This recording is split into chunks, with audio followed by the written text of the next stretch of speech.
Ya. Let's go. Bismillahirrahmanirrahim. Assalamualaikum warahmatullahi wabarakatuh. Ketemu lagi di Suara Mercy. Larut dalam duka, percaya. Nah, masih bicara tentang Semeru, dan kali ini Putra bersama Om Insinyur Farid Thalib yang pada saat bencana 5 hari atau 6 hari setelah bencana beliau langsung datang ke TKP. Om, apa yang bisa Om ceritakan begitu Om sampai di lokasi bencana? Ya, baik, terima kasih. Kebetulan saya sampai di lokasi itu siang hari. Selama perjalanan memang kita selalu monitor by telepon maupun WA dengan teman-teman yang sedang bekerja di sana. Dari awal memang saya sudah menduga sepertinya recovery mungkin lebih cepat ketimbang di pulau lain. Karena kan Pulau Jawa kan infrastrukturnya udah lebih siap, lebih banyak. Lalu pasti mobilisasinya lebih cepat. Dan memang ternyata ya seperti itu. Waktu saya datang, kebetulan report dari teman-teman dokter yang ada di lapangan, dia ada di base camp di salah satu titik. Kegawat daruratannya udah selesai dalam hal medis ya. Nah, tinggal memang pasca bencananya yang memang perlu waktu panjang. Itu panjang Om ya? Betul. Dan karena ini akibat bukan gempa, akibat erupsi. Pasir yang begitu banyak volumenya, sehingga menutup lahan-lahan penduduk, baik itu rumah tinggal, lahan perkebunan ya tentunya. Sehingga feeling saya ketika itu pasti akan ada relokasi. Ternyata memang benar terjadi. Saya baru dapat informasi kemarin. Ada beberapa tempat yang direlokasi. Dan itu bukan pekerjaan yang mudah ya, cukup pelik. Tapi memang pemerintah harus mengambil terobosan. Karena kan untuk cerita keselamatan berkelanjutan untuk panjang. Kita tidak mengharap, kalaupun itu akan terjadi lagi tidak akan banyak korban.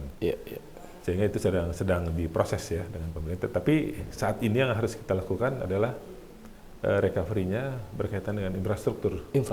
Ya, itu mungkin tempat-tempat ibadah, tempat-tempat pendidikan, tempat-tempat puskesmas barangkali ya, rumah-rumah kesehatan.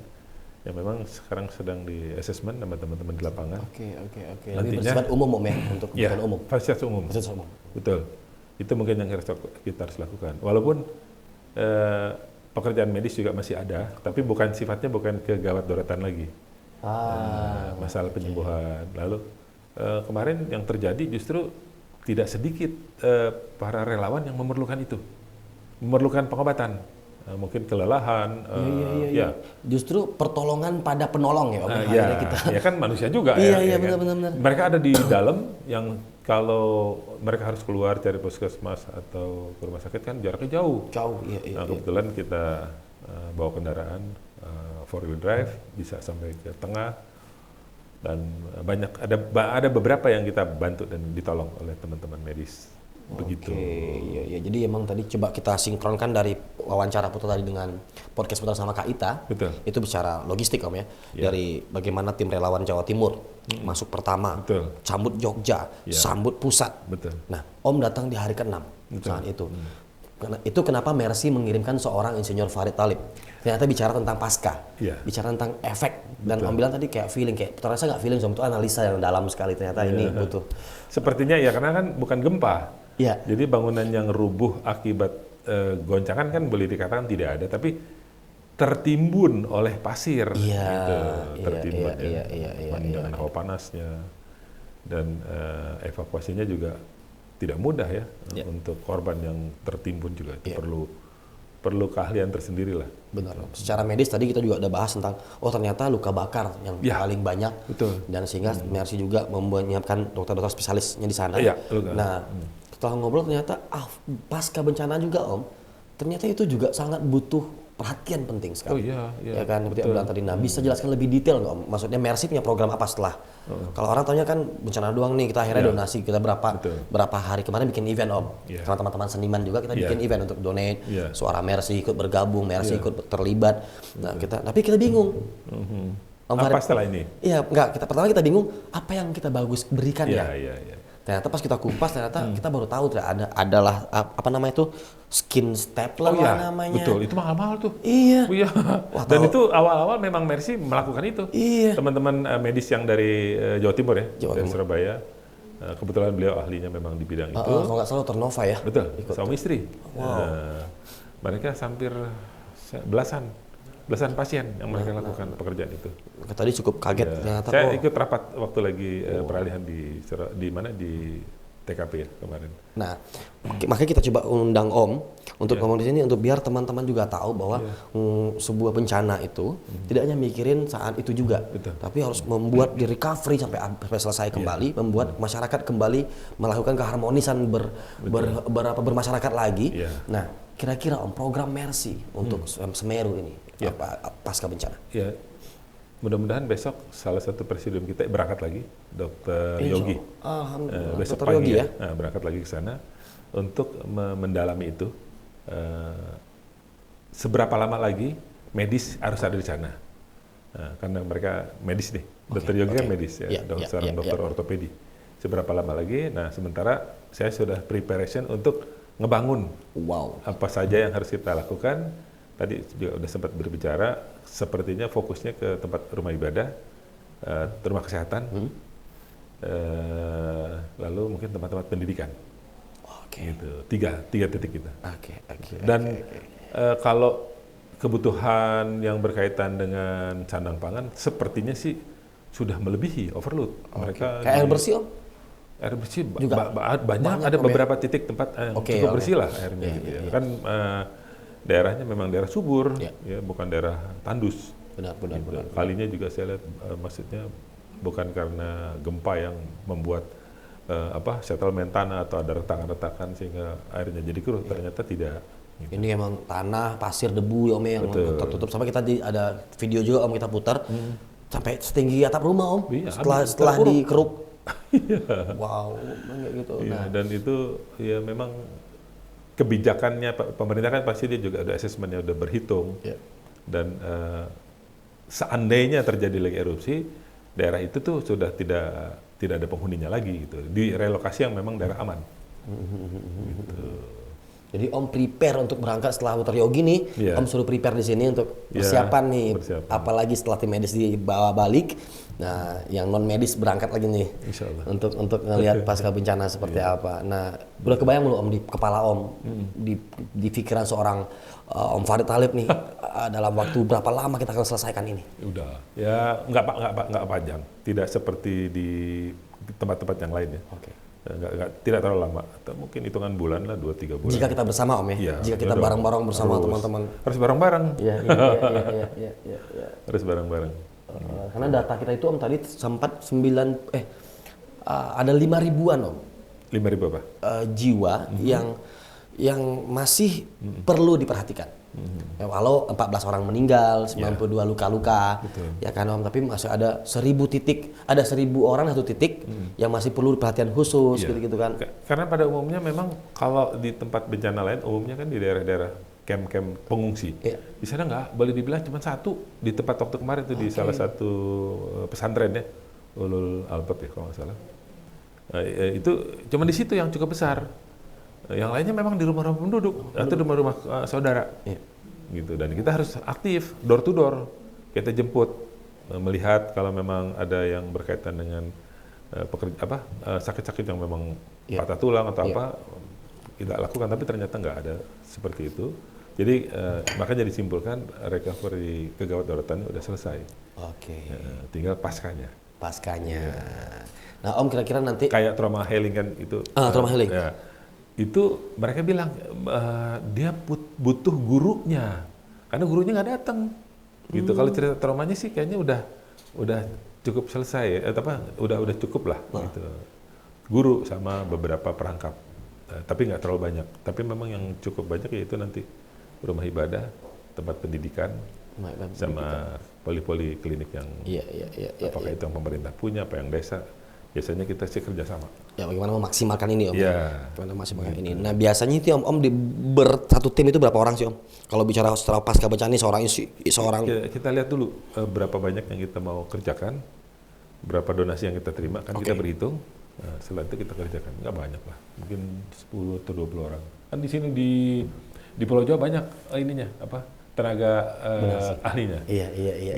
Itu yang membuat Om bilang tadi Jawa lebih siap menghadapi. Betul, iya karena infrastrukturnya lebih banyak jalan potong. Iya. Terus dan ini bukan gempa, jadi nggak ada goncangan. Itu hujan pasir. Itu benar banget tuh. Ini bukan gempa. Tapi memang pasirnya panas.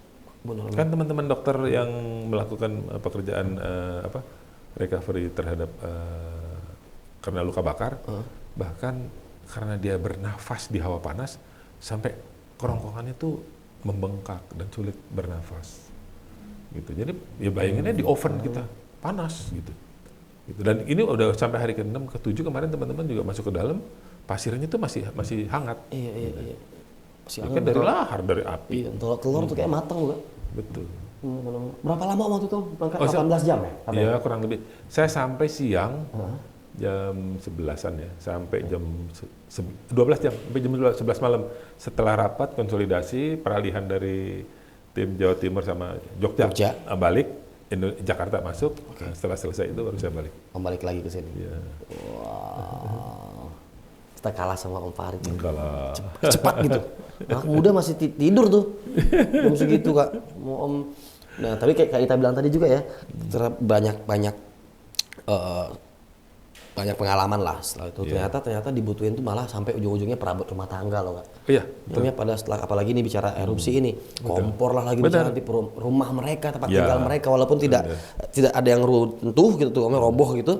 Tapi ya mungkin udah rusak, udah pada ini dan sampai ke teruruk. nggak bisa diambil lagi. Iya. Wow. Nah biasanya Om pimpin langsung gitu kalau untuk pasca bencana? Ada beberapa asisten. Setelah kita tentukan bisa entar yang lain. Biar ada ini kader regenerasi. Kan nggak mungkin yang. Ya kan? Dan didampingi dokter Om ya? Kalau untuk infrastruktur enggak. Dokter udah cukup lah. Karena Om juga ini kan sampai disebut dokter insinyur. Kan? Kalau saya dokter insinyur, kalau dokter Arif insinyur dokter. Luar biasa. Oke. Nah dari Om Farid kita bisa memahami teman-teman ternyata PR kita masih panjang sekali untuk bicara tentang erupsi Semeru ini. Belum lagi tentang NTT. Betul. Saya belum tahu beritanya lebih detail. Kita lagi tim kreatif coba gali lagi nih Om, bagaimana. Kita harap sih tidak terlalu nggak banyak korban lah. Iya, mudah-mudahan sih. Karena kesian kalau kita lihat di lapangan apapun yang dimiliki ya udah sedih banget lah gitu. Apalagi kalau yang sampai kehilangan keluarganya. Anggota keluarganya. Dan sangat memilukan. Kita melihat basicnya sih sama ya, mau bencana itu alam ataupun peperangan ya sama gitu. Cuman kalau peperangan agak kesal aja gitu, ini akibat ulah manusia. Ya kan? Kalau bencana kan teguran dari Sang Pencipta. Ya kan? Bukan karena fenomena alam. Kadang-kadang ini karena alam. Ya betul sih alam, tapi kenapa seperti ini? Gitu. Harus introspeksi. Oke, lagi lagu Ebit jadi lagi tuh. Kang Ebit pernah bilang dari awal sih bahwa ini bukan suatu ini hanya isyarat. Ini bahasa isyarat. Betul. Dari Sang Pencipta. Teguran.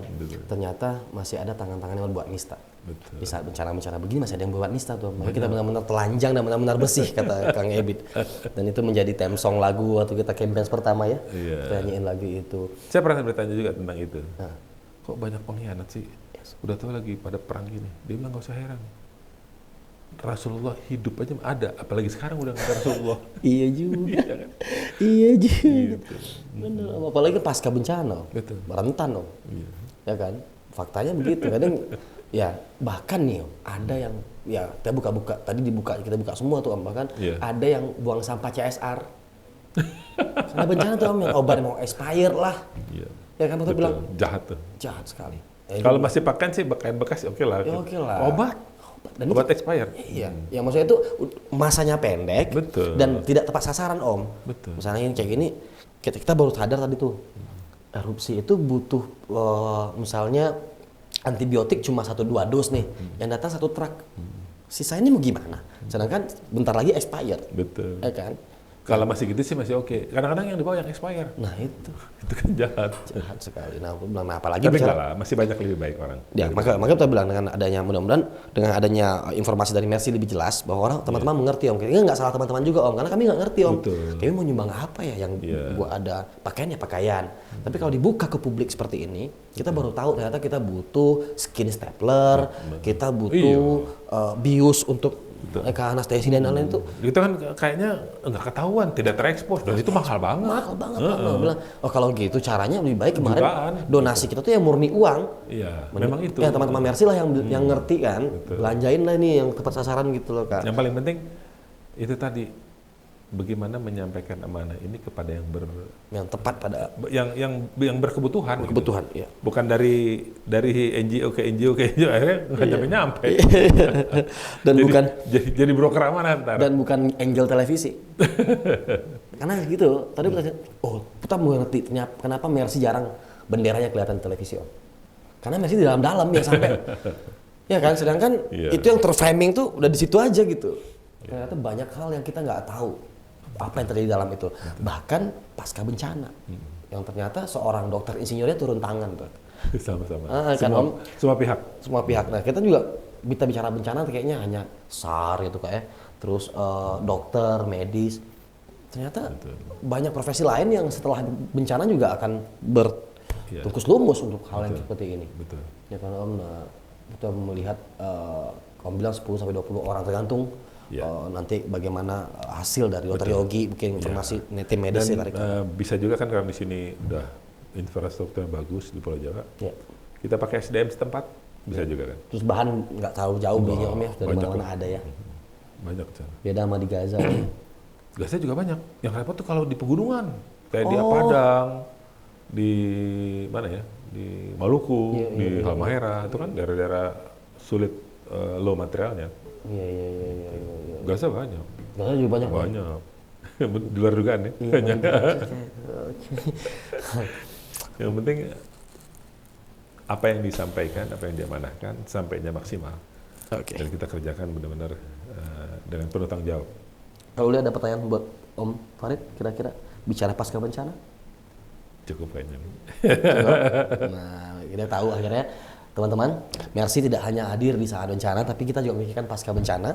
Dan di Suara Mercy ini kita pengen lagi teman-teman untuk menyampaikan bahwa ayo kita berdonasi bareng.